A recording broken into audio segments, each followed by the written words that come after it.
And we're back. And it's time for the best part of the show. Lies. No. It's time for the kayfabe issues. So this week we are doing the odds maker. I could have wrote another segment for another game for segment 3, but fuck you, Gunner. So here we go with the odds Hey! maker. You don't even want your music, do you? Play his music and we'll never get to hear the end of it. That's right. Play it. Oh, you were not aware of this? Your posterior better contact someone at once! That's right, kayfabe issues. We're kind of botching on the theme music tonight. We did not play our intro song. We might do that at the end or something. But for right now, we're going to play the odds maker. I will run up and down a list here of things, and our esteemed panelists and also Gunner and Net Jester will tell us the odds of these things happening. So we'll start at the top of the list, and the TeamSpeak list here as well. Omega BR, please tell us the odds that the Main Event Mafia is going to be as awesome this time as it was the first time. Did you say the best part of the snow? Yes, Omega, the best part of the snow. Can you please give me the odds Just now? checking. Probably about 20%. You know, I've read some of the spoilers on who's actually in the reincarnated Main Event Mafia, and it seems like they're just throwing stuff at the wall, really. And I'm not that confident that it's going to be a great battle between them and Aces and Eights. You know, TNA has done quite a few faction wars over the years. And with the Bound for Glory series going on and that whole thing, and Hogan's still sort of rumored to get back in the ring, it doesn't look that good. Hogan back in the ring. Those are 4 words that should never go together. Ever. Gunner, what are the odds? 5 words. Whatever. You guys are counting. I will give it... Alright, here we go. A 1 in 5 chance that Hulk Hogan actually gets in the ring and does a match. I'll give you a 1 in 10 odds that the former MMA fighter of the group, small spoilers there, will win the TNA Championship at some point. Just because. And I'll give you 1 in 100 odds that TNA will actually be relevant, and I will watch it. I think you mean 10 to 1 that the MMA guy will win the title, because this is LOL TNA we're talking about. Net Jester, not that we care about your opinion, but give us a number anyhow. Oh, well, it is less than a 20% that the Main Event Mafia is going to be any sort of relevance, much less awesome. But if Hogan is getting back in the ring, leave it to his ego to be the head honcho person in charge of the Main Event Mafia. We're going to find out later, just the way Bubba Ray was in charge of Aces and Eights all this time. Dear God, no. Pete, give us a number. My number is not available due to me not watching the TNA product whatsoever. Oh, that's okay. None of these people do. Just make something up. That's an acceptable answer. Yes, 0%. Yes, there we go. And Alice. I've watched TNA once in the last year, so yeah. Those are my odds. Nothing? I mean, I'm sure the first time there was a Main Event Mafia, it was terrible too. So, it was Taz, Scott Steiner, Booker T, Kevin Nash. So I think your chance of entertainment is very low, is what I'm going to say. If that's what you're looking for, if you're looking to be entertained, seek other programming. I've seen more 2CW wrestling than I have TNA. It's sort of like Simon and Oates, partners without partners. Alrighty, and the next one here, the odds that Matt Hardy has finally gotten his shit together, for real this time, no grapes, and is going to do well in ROH. Omega BR. Well, ROH is kind of in a bad spot right at the moment themselves, to the point where they might actually need Matt Hardy. So they're in a really bad spot. I'm going to say... I'm going to give it about 65%, because I think they're going to work with Hardy pretty well to try and make him that new kind of focal point. And Gunner. I'll give it a higher percentage than you actually understanding what a heel is. If you guys don't know what I'm referencing. I did not see that it said ROH anywhere on there. All I did was click a video and it was like Matt Hardy, anti-bully, and I'm like, superstar Matt Hardy, legend Matt Hardy, no. If you don't know what I'm referencing, Yankum made an ass of himself on our Twitter to Matt Hardy, and Matt Hardy responded. No way. Oh, I gotta go look at that. Show me a screenshot of this. I'm interested. It's in our interactions, so I'll have to. I did not delete it. If Matt Hardy... that I was not worked. I'm currently looking for this. I'm looking for this right now. If Matt Hardy has time to respond to us, then ROH is really in trouble. And that's the sad truth. Now I'm depressed. NetJester, give us some odds. Or wait, no, Gunner, did you give us odds? Yes, I did. I just took the opportunity to rip on you. NetJester, give us odds. I could slam a tornado! Ow! I think if he's gotten his shit together finally, it's 75% that we actually might see some good stuff coming out of him from ROH.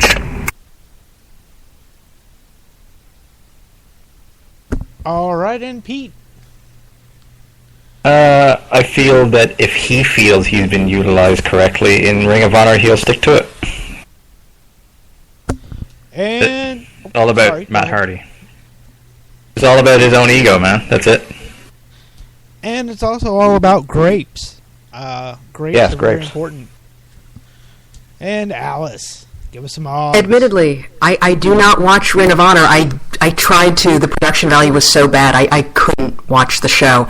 But if a promotion has gotten to the point where they're going to have Matt Hardy kind of as their face of the brand, boy, that promotion must be in really bad shape. I don't know what to say beyond that. And classy name just entered the room. Just gonna say that. Yes, our very own Vag Knight, who is just going to join us via the chat, live via satellite. And listen. Yeah, think of him as our Jay and Silent Bob rolled into one. Alright, Omega BR, can you give us the odds that Cena versus Bryan plus Bellas isn't going to be a crappy storyline with some awesome matches? I'm gonna say 36. And when I say 36, I mean that as a Clerks reference. Oh, God. I knew he was going there the second he said it. 36 dicks. Gunner, try not to suck any dicks on the way through the parking lot. Nobody, that's you. It's gonna be... Oh, God. There was one storyline recently that was just as bad. Remember Maria when she was with Ziggler? Oh, yes. There you go. Same difference. I'm sorry. You're not talking bad about Maria, because I'm not talking bad about them. I'm just telling you that was terribly booked. Oh, okay. because I will fly to New York. Net Jester, give us some odds. Well, simply put, I think the odds are it being a crappy storyline with awesome matches is pretty much 100%. And Pete. I'm all for this whole Total Divas thing and Bella Twins working in with this storyline. I think it'll do well, personally. And Alice, give us some odds. I'm with the Net Jester on this one. There's a 100% chance that this is going to be exactly that. It is going to be a crappy storyline, but with some pretty good matches. Alrighty. The odds that the Wyatts they're going to be built up and then just kind of peter out when creative gets bored with them. Omega BR. You do all these in these riddles, these double entendres. The odds are Wyatts aren't, then... It was a typo. Don't look at the run sheet. Listen to what I'm saying. The odds that the Wyatts are not going to... No, that the Wyatts... Stop looking at the run sheet. Somebody delete that. Fix it, Gunner. There. The odds they are going to be built up and then peter out. Right. What are the odds? Okay. Who are the Wyatts? There we go. All right. I hate you, Omega. I'm gonna say. I'm gonna ride the fence on this one and say 50% because I think even though they've really made this kind of a bigger deal than usual, what with ending Raw with another one of the segments and everything, you never know. You really don't. And plus, they have the Shield to worry about. They have other teams to kind of worry about at the moment. It's a little bit hard to say. The fence. The Omega's fence, specifically. It's the only thing that's been ridden more than Lita. Gunner, can you give us some odds? Oh.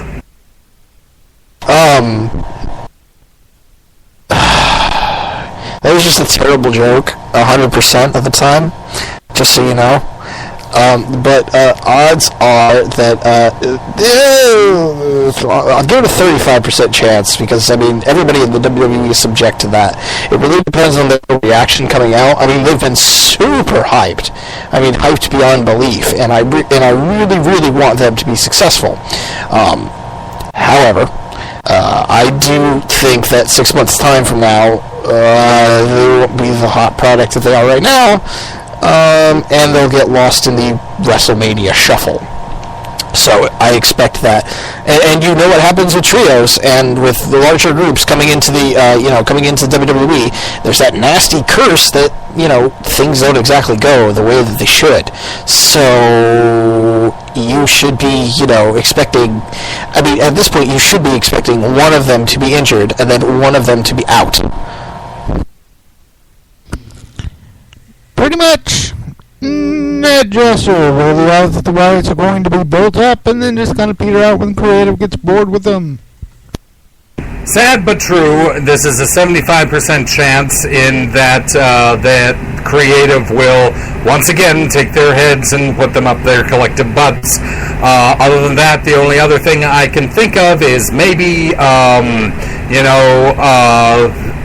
Wyatt will find a couple more new henchmen and he'll beat up on the old guys and leave them behind and, sort of do CM Punk New Nexus thing, but we'll just see when we get there.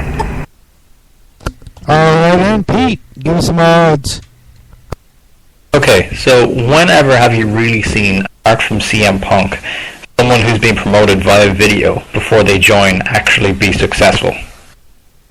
Not very often. So, as much as I'm interested in the Wyatt family and their promos seem as creepy and creative and whatnot, I don't see WWE creative having much time for them, to be honest. I think they're just going to get thrown to the side for, part-timers like Brock Lesnar and whatnot and just main storylines and whatnot, and they're too focused on the Shield and stuff like that, so I'll give it 20% maybe. Alright, and Alice, can you give us some odds? I think it's likely that what's said here could happen, but I think what's more likely is that the other two members of the Wyatt family, who aren't Bray, will be tossed to the side, and Bray Wyatt will be a main event guy. That's kind of what I see happening. I don't think they'll get bored of him, but perhaps bored of the concept. Really, the only other alternative being it turning into a much larger stable, and it would be kind of exciting to see them, kind of corrupt some folks. I feel like I haven't seen that in a long time, and I'd like to see that again. And I guess really Straight Edge Society was the last time. They can have them opening up. I'm going on way too long. So chances 75% that's going to happen. But I think there's a lot of other positive things that will happen instead. You're good. It's just I'm still traumatized by the Godfather turning into the Good Father from Right to Censor. So when you say, converting people, I just think of that, and yeah. I think it's going to be considerably more dark and sinister, though. Yeah, think of Midian and the corporate ministry. There you go. New corporate ministry. I just put that in your heads. Yeah, but the result of that was Naked Midian, so... Oh God, you had to remind me of that. Let's move on. The final odds maker here. The odds that Yankum didn't absolutely call it with the Vicky getting fired thing last week because he's awesome, and that Brad Maddox isn't going to be half as good as a manager of Raw or get even a quarter of the heat that Vicky gets. Remember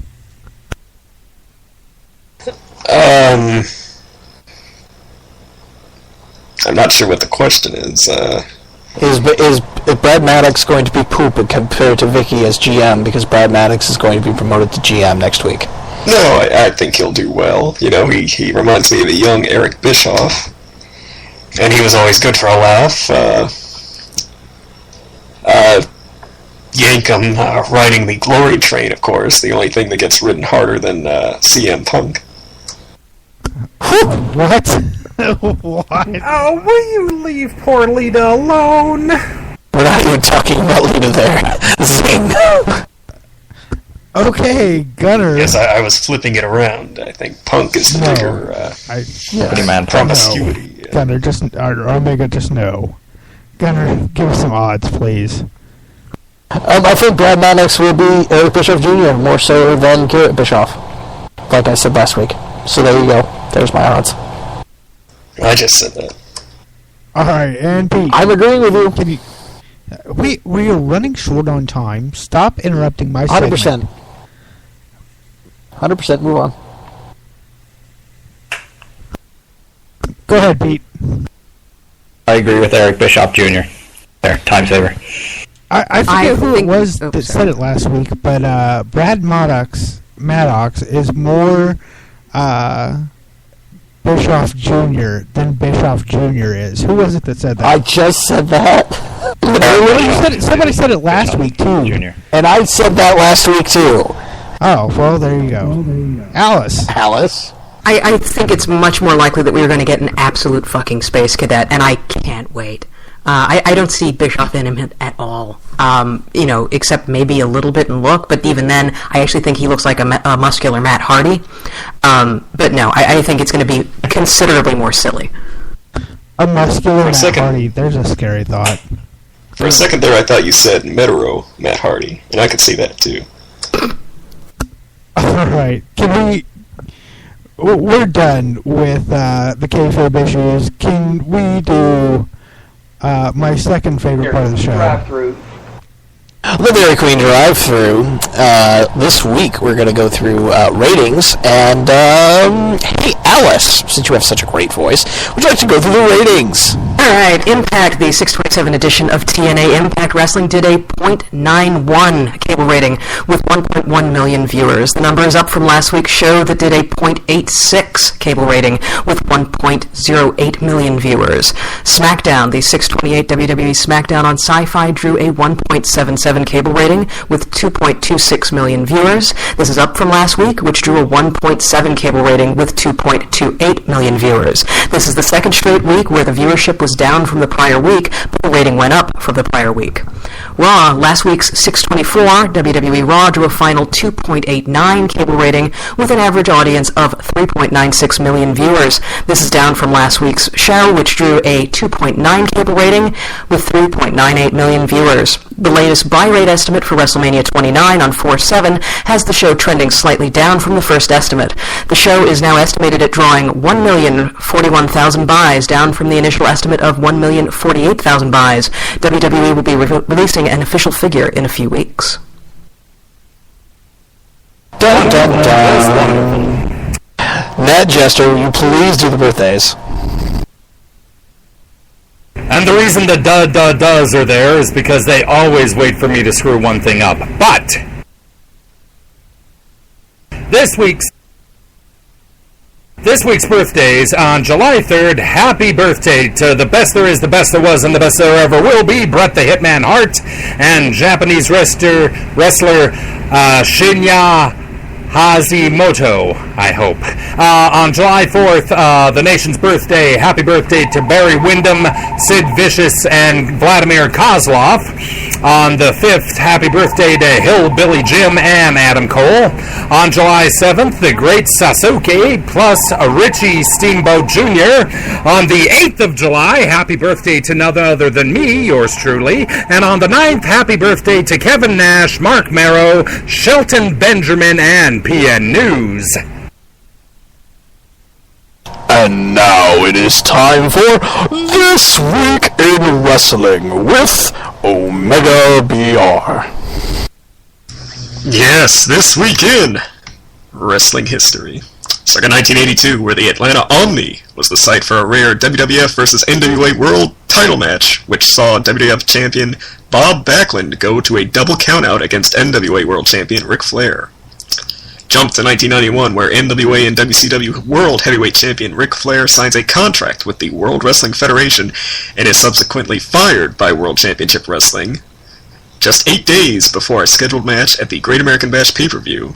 As a result, the WCW title is stripped from Flair, despite Flair owning a security deposit on the belt itself, a holdover from the NWA 8 days. The result was a new belt being awarded to the winner of a hastily arranged Luger-Wyndham match at the Bash. The NWA continued to recognize Flair as their champion until his debut for WWF television with the NWA belt, at which point he was stripped of that title as well. And in 1993, in an angle designed to catapult him to the top of the WWF as an all-American babyface, Lex Luger arrived via helicopter on the deck of the USS Intrepid in New York City to body slam WWF champion Yokozuna.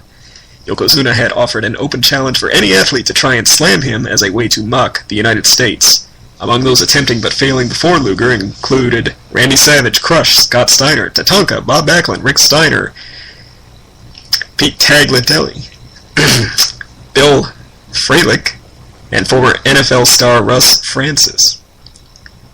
The event drew 1,500 fans, granting them admission to the museum and standing room general admission to the event, and before the challenge, WWF filmed a music video for Randy Savage's song, Speaking from the Heart. And that was this week in wrestling history. Alright, we got some happy trails this week. Happy trails to Brandon Low-Key Senshi Silvestri. He's been telling promoters that that have contacted him for bookings that he is now retired. Silvestri is now said to be getting into voice-over work. At one point, he was in talks with All Japan, but reportedly requested a huge guarantee, and All Japan backed off. Silvestri said he'd be open for making a return to wrestling if it was with a major group. So in other words, hey WWE, you push me, right? I'll come back with you. Also, happy trails to Ricardo Rodriguez. My ears bled this week when Josh Matthews, no, not Josh Matthews, excuse me, the other guy. What's his name? Announcer. When he announced Ricardo Rodriguez, when he announced Alberto Del Rio, I cried a little bit inside, and I wondered, where's Ricardo? Well, Ricardo has been, Justin Roberts. Ricardo Rodriguez was served with his first wellness violation and will be suspended for 30 days. So happy trails to Ricardo Rodriguez. All right, so... You have to figure it wasn't Test. It definitely has to be bought, right? I mean... Absolutely. Actually, his good friend Leva Bates made a mention before deleting it on Twitter of fat burners. Well, that's not terribly surprising because he was kind of out of shape at one point or another, and I mean, helping him get rid of that, it wouldn't surprise me. Welcome to the Fat Burger, home of the Fat Burger. How can I help you today? Hey, Fat Burger is actually a really tasty place that we have out near Los Angeles, just so you know. Interesting. They'll put a fried egg on a burger for you. Mm-hmm. Oh, that sounds really good. It is really good. Now I'm hungry. Yeah. Stop making me anyway, 3:45 in the morning. So, what should we watch this week in wrestling? I will first ask Pete. Pete, what should we watch this week in wrestling? The WCW War Games DVD. Good choice. I was going to watch that myself, actually. Alice, what should we watch this week in wrestling? Something that'll take you very little time, from Saturday Morning Slam from a few months ago, the Tyson Kidd-Daniel Bryan match. It makes me laugh. Jester, what should we watch this week in wrestling?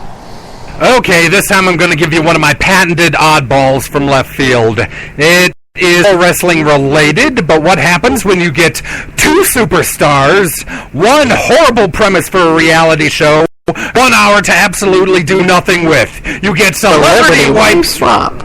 Yes, exactly. Celebrity Wife Swap starring Nature Boy, Ric Flair, Hot Rod, Roddy Piper, and two wives going absolute batshit on the two of them. I thought this was a setup for a match, probably for the Legends division of the WWE, somewhere down the line, maybe WrestleMania, like some sort of intergender match or something. This could do it right here. If you don't have anything else to kill your brain cells with, kill them with this. Truthfully, though, actually, Piper's wife was really, really sweet. That was my impression, my takeaway. They seemed like a really nice family. Flair seems insane, but the Piper's family, really, really nice. Flair seems insane. That is the understatement of the millennia. Jacob, what should we watch this week in wrestling? For All Mankind, the life and career of Mick Foley. We all know what a huge Mick Foley mark I am. I cannot help myself. Watched it, and then I watched it again. And then I'll probably watch it again tonight, because I cannot get enough of Mrs. Foley's baby boy. Omega, what should we watch this week in wrestling? Well, I might have suggested this in the past, but I'm going to suggest of the numerous battle royals they had, the Glow promotion, the 21-girl battle royal from Season 4, where the winner would receive $10,000. And I'm going to suggest two things. The first thing that you're going to do is download Is Chikara Dead? Google it. If you're on XWT, you'll know exactly what I'm talking about. Take a look at this PDF. I read through it last night, and it goes through the past little storyline of Chikara and all of this time travel nonsense that's going on. I'm also going to suggest the Fit Finlays, the Irish wrestling documentary, which I just watched, and it was amazing, and it was about Fit Finlay. Alright, so that's it for Rugged Serious this week. Thank you all for coming. You can check out Pete on Twitter at Wrestling RPG. You can check out Alice at Rational Wrestling. Let me do that. You can find me on Twitter at Alice Radley and RationalWrestlingReview.com. Thank you. You can find us at smarksnark.com. Our Twitter is at smarksnark. Follow us. We tweet during Monday nights, usually, which is how we found these guys. And if you feel the need to contact us, we also have a Gmail, smarksnark@gmail.com. Check out our website for this podcast and a few others, Crumpets and Complaining specifically, and Wrestling RPG will be on there at some point or another. Beyond that, we also have a Facebook. Like us there, and I think that's it. So, for myself, for Say the Al, Facebook. yes, I did. For myself, for Yankum, for Omega, for Jester, for Pete, for Alice, I'd like to say thank you very much for listening. Take care. Spike your hair. We really need a new ending, but woo. You know it. Good night, folks. Good night, Coventry. Oh,